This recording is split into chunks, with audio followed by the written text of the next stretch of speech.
Tallinna Ülikooli Ühiskonnateaduste Instituudi direktor Indrek Grauberg. Kuidas on meil lood robotite õigustega nüüd ja tulevikus? No selleks peaks kõigepealt pisut analüüsima õigusteaduste käsitlust robotitest, ütleme sellist klassikalist siis lähenemist õigusteaduses, kui me räägime mitte elusolenditest. Et robot paraku ikkagi on oma olemuselt mitte elusolend, ehk tegemist ei ole inimesega ja õigusteaduslikus mõttes siis õigussubjektiks kõige laiemas tähenduses me saame pidada inimest.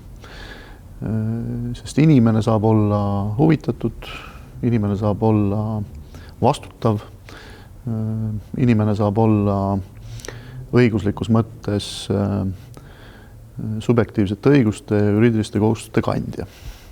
Mis siis tähendab seda, et inimesel on sünniga antud õigusvõime ja teatud siis ealiseks saamisel on tal ka teovõime, Eesti seaduste järgi on see 18 aastat, mis siis tegelikult tähendab seda, et ta on iseseisvalt võimeline tehinguid tegema ja ka siis õiguslikku vastutust kandma.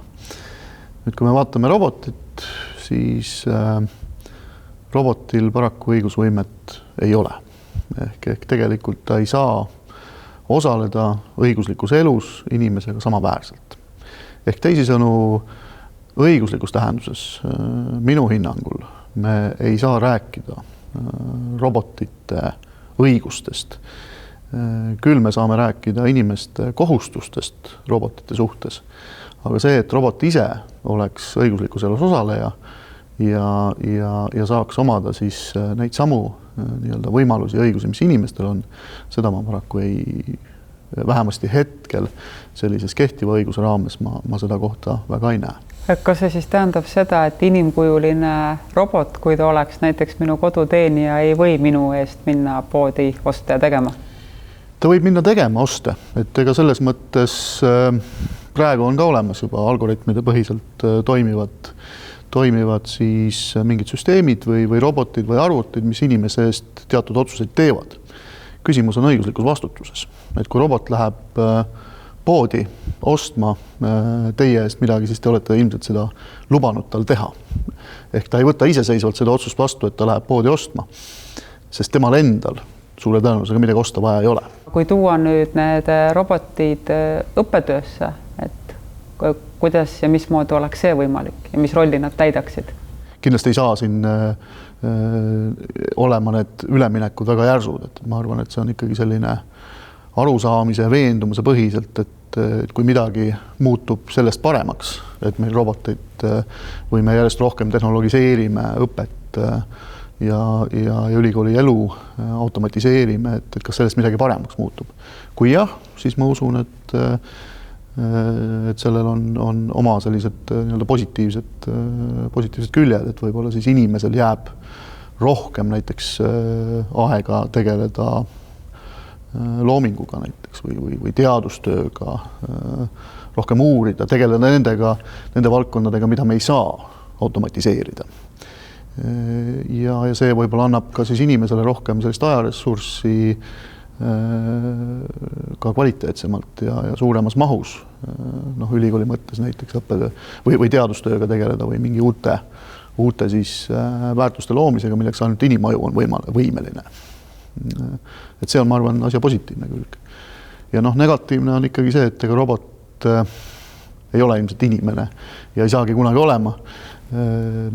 Ja see teadmine sellest, et kui ma suhtlen robotiga, et siis ma ei suhtle teise inimesega. Et ma arvan, et see on üks selline ka suur küsimus sotsiaalses mõttes, et masinaga suhtlemine ei ole ilmselt see, mis teise inimesega suhtlemine inimese seisukohast vaadates. Nii et ülikool ikkagi on ka väga palju inimese keskne ja sellest nii-öelda inimsuhtlusest tekkiv sünergia on see, mis ülikooli väga palju edasi viib ja iseloomustab. Nii et ma usun, et see on ikka väga tore, kui see ka nii jääks.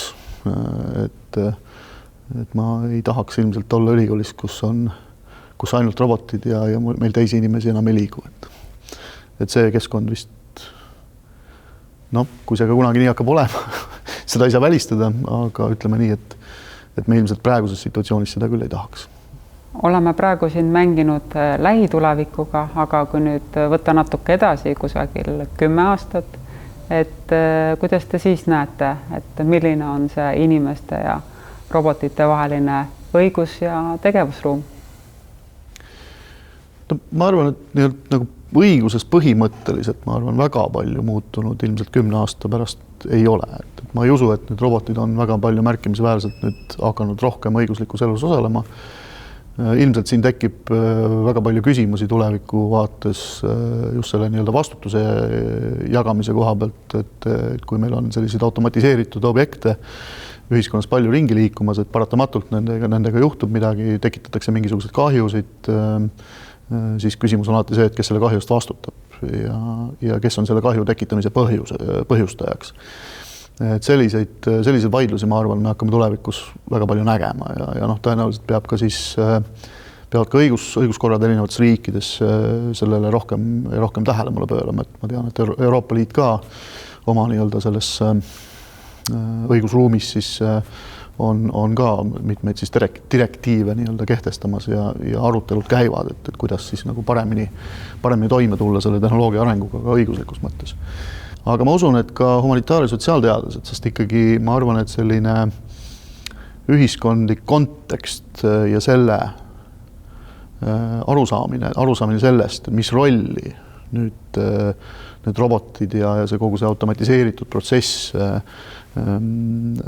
kujutab ja seda analüüsi, et kuidas see tehnoloogia areng nüüd mõjutab ühiskonda ja kuidas ühiskond sellega toime peab tulema, mismoodi me ühiskonda siis tulevikus näeme, selle mõtestamine, et see on ikkagi ka ääretult oluline, et me ei tohi nagu minna ainult selle peale, et meil on tehnoloogia, inseneeria, et me peame selle panema ikkagi ühiskondliku konteksti ja seda nägema kui ühte tervikut.